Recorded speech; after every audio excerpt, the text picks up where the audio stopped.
ಅಂಗಡಿ ನಡೆಸೋರ್ ನಶೀಬ್ ಹೇಳ್ತೀನಿ ಒಂದ್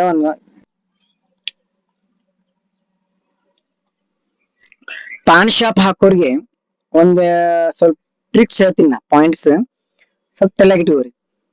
ಫಸ್ಟ್ ನೀವು ಪಾನ್ ಶಾಪ್ ಓಪನ್ ಮಾಡೋಣ, ಉದ್ರಿ ಅನ್ನೋದು ಇಡಾಕ್ ಹೋಗ್ಬೇಡ್ರಿ. ಈ ತರದ ಬುಕ್ ಉದ್ರಿ ಮಾತ್ರ ಸತ್ರು ಇಡಾಕ್ ಹೋಗ್ಬೇಡ್ರಿ.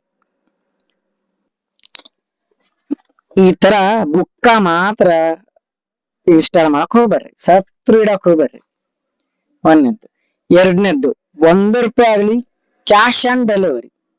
₹1 ತಗೊಳ್ಳಿ, ₹2 ತಗೊಳ್ಳಿ, ಈಗ ಕೊಡ್ತೀನಿ, ಆಗ ಕೊಡ್ತೀನಿ, ಬಂದ್ ಕೊಡ್ತೀನಿ, ಸಂಜೆಗ್ ಕೊಡ್ತೀನಿ, ಮುಂಜಾನೆ ಕೊಡ್ತೀನಿ, ನನ್ನ ಹೆಸರು ಬರ್ಕೊ, ಇಡಾಕ ಹೋಗ್ಬೇಡ್ರಿ. ಯಾಕಂದ್ರ ಈಗ ಮೂರನೇದ್ದು, ಈಗ ಬಂದ್ ಕೊಡ್ತೀನಿ ಅಂತ ₹1 ಮಾಡಿರ್ತಾರ ಅವ್ರು, ಆಮೇಲೆ ಬಂದ್ ಅವನ ₹2 ಮಾಡ್ತಾನ, ಮತ್ ಬಂದ್ ₹15 ಮಾಡ್ತಾನ, ಮತ್ ಬಂದ್ ₹100 ಆಗತ್ತದ, ಮತ್ 200, 300, 500, 1000, 1500, 200 ತನ ಹೋಗುತ್ತ. ಅದ ನೀವ್ ಹೊಳ್ ಕೇಳ ಅವಂಗ ಅಷ್ಟ ಐತೆ ನೋಡ್, ಬರಬ್ಬರಿ ಹೆಚ್ಚೇ ಇಲ್ಲ ನೋಡ್, ಹೆಚ್ಚು ಕಮ್ಮಿ ಕೂಡ್ಸಿ ಏನ ಅಂತಾರ. ಯಾಕಂದ್ರೆ ತಿಂದಿದ್ದವ್ರಿಗೆ ಯಾರು ಇರೋದಿಲ್ಲ, ಉದ್ರೇನ ಅವ್ರಿಗೆ ಬೆಂಕಿ ಹತ್ತಿ ಬಿಡತ್ತ. ರಿಯಾಲಿಟಿ ಇದು. ಉದ್ರಿ ಮಾತ್ರ ನಿಮ್ ಕೈ ಮುಗಿತ, ಉದ್ರಿ ಮಾತ್ರ ಮಾಡಕ್ ಹೋಗ್ಬೇಡ್ರಿ.